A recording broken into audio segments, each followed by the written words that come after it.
O nome do tabernáculo.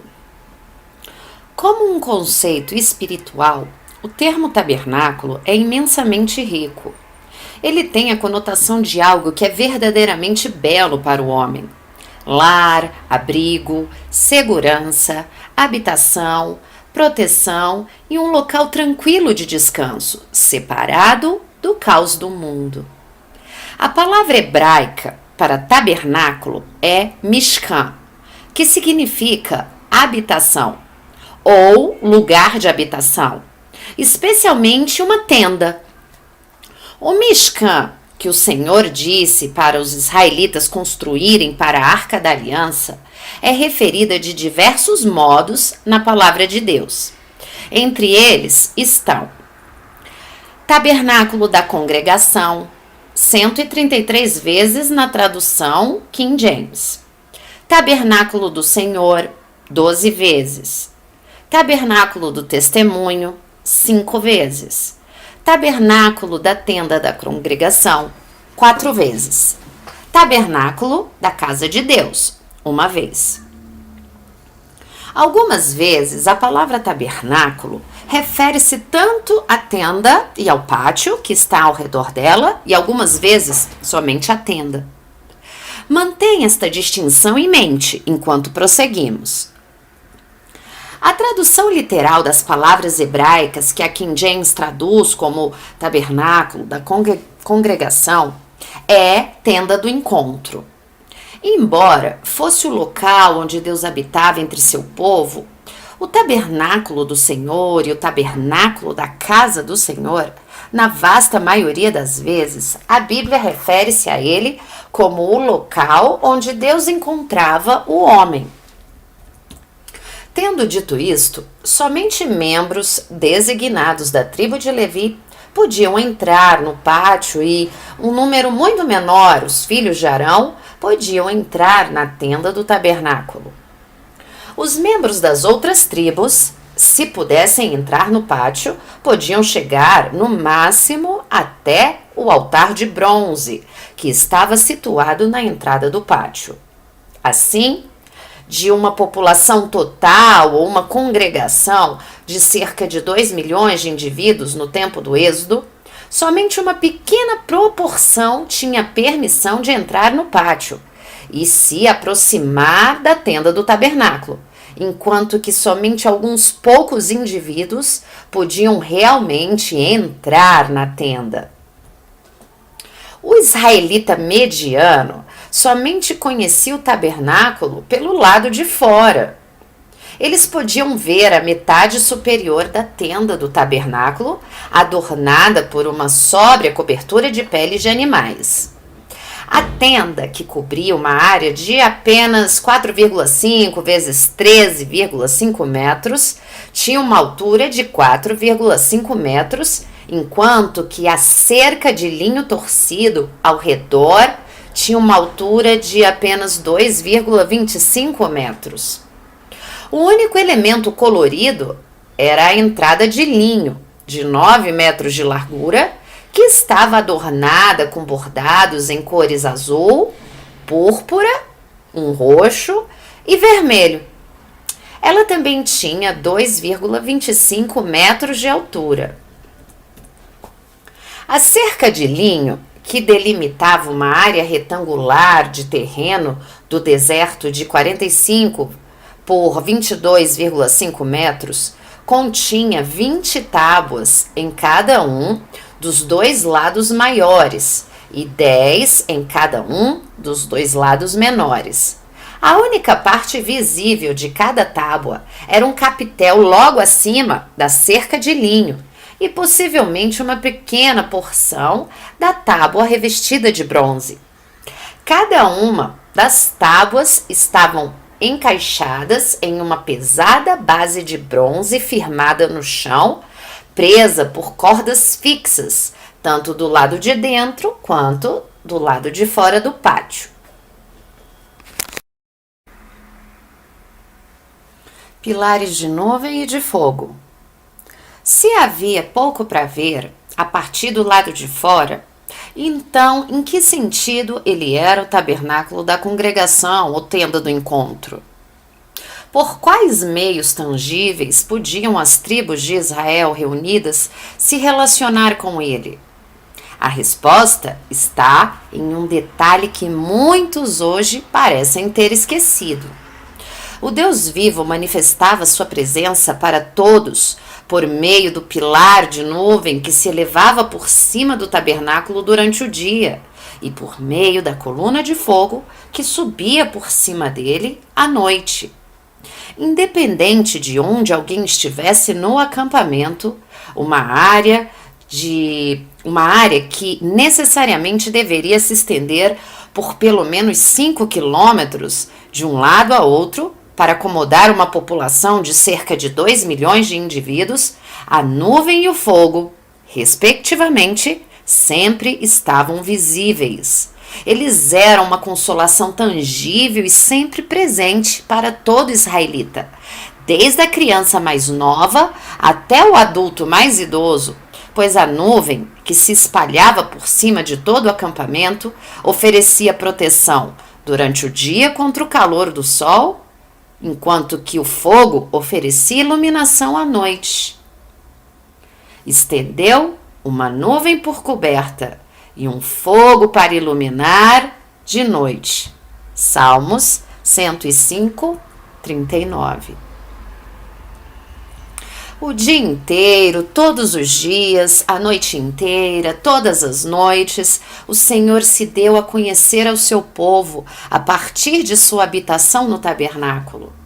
Além disso, ele fez isso continuamente durante 40 anos. E o Senhor ia diante deles, de dia numa coluna de nuvem para os guiar pelo caminho, e de noite numa coluna de fogo para os iluminar, para que caminhassem de dia e de noite. Nunca tirou de diante do povo a coluna de nuvem de dia, nem a coluna de fogo de noite. Êxodo 13, 21 e 22. É importante também reconhecer que mesmo nesse estágio inicial da revelação de seu programa de redenção, o Senhor abriu a possibilidade para a edificação dos gentios. A congregação incluía uma mistura de gente, como diz em Êxodo 12, 38. Isto é, não israelitas, presumivelmente egípcios e etíopes em sua maioria, que viviam no Egito no tempo do Êxodo e que decidiram partir junto com a migração judaica. Além disso, durante os 40 anos de peregrinação no deserto, indivíduos empreendedores das nações gentias provavelmente saíram para ver um imenso acampamento israelita e testemunhar por si mesmos o dossel de nuvens durante o dia e o pilar de fogo à noite.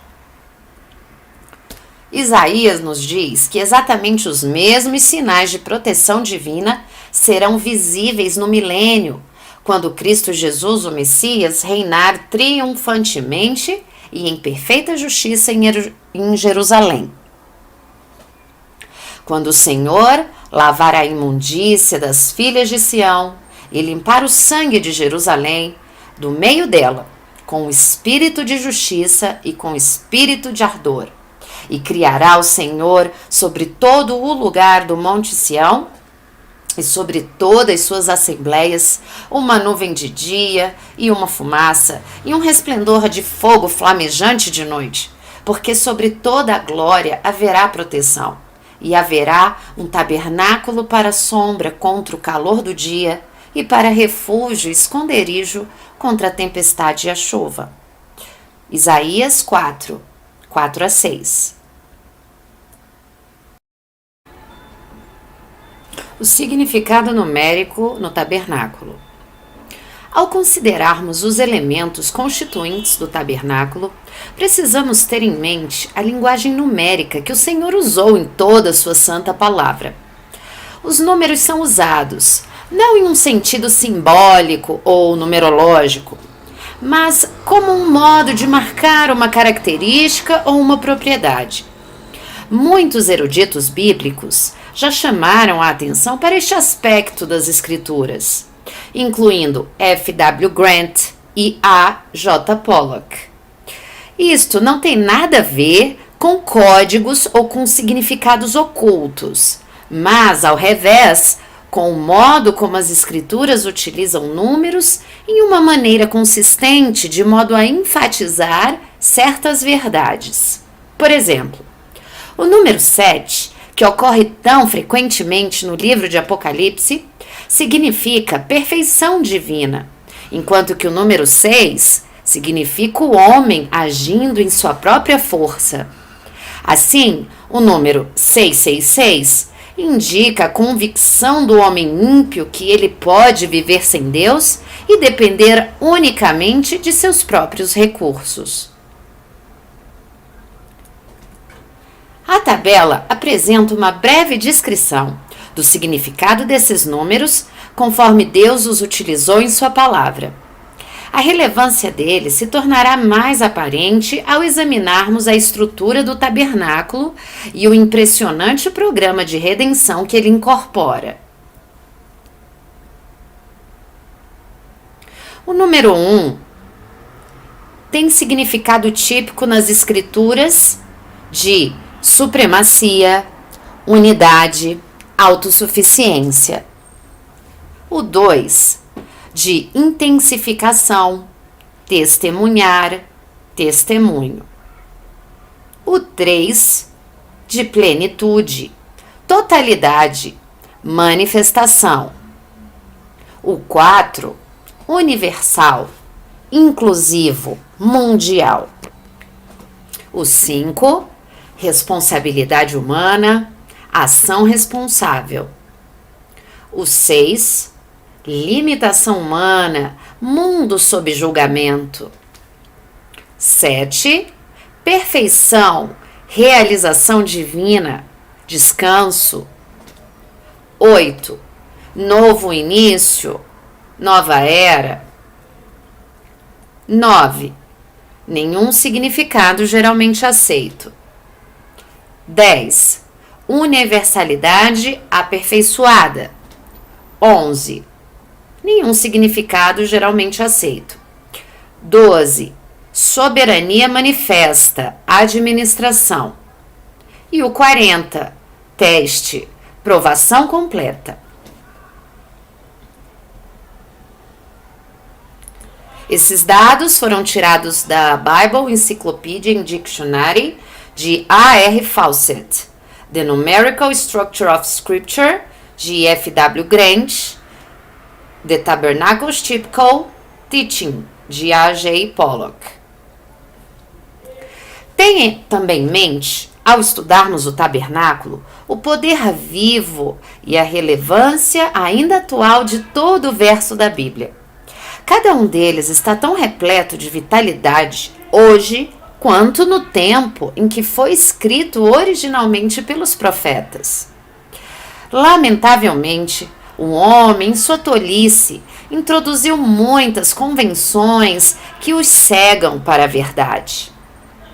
Até mesmo os termos Velho Testamento e Novo Testamento são uma barreira para compreendermos a palavra de Deus em sua totalidade. Como Adolf Safir comentou, acredito que os próprios nomes Velho Testamento e Novo Testamento sejam errôneos e prejudiciais. Qual é o sentido de chamar os escritos de Moisés e dos profetas de Velho Testamento? Eles não apresentam a aliança da graça?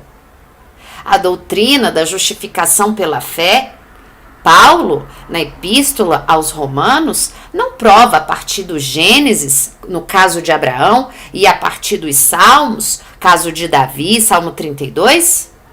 Onde a doutrina da substituição e os sofrimentos vicários do Messias são apresentados mais claramente do que em Levítico e no capítulo 53 de Isaías. O termo Velho Testamento leva as pessoas a imaginarem que ele é um livro antiquado, enquanto que, Em muitos aspectos, ele é mais atual do que o Novo Testamento, referindo mais plenamente à era de glória e bênçãos na terra que estão diante de nós. Christ, em Israel, Adolf Safir, capítulo 8.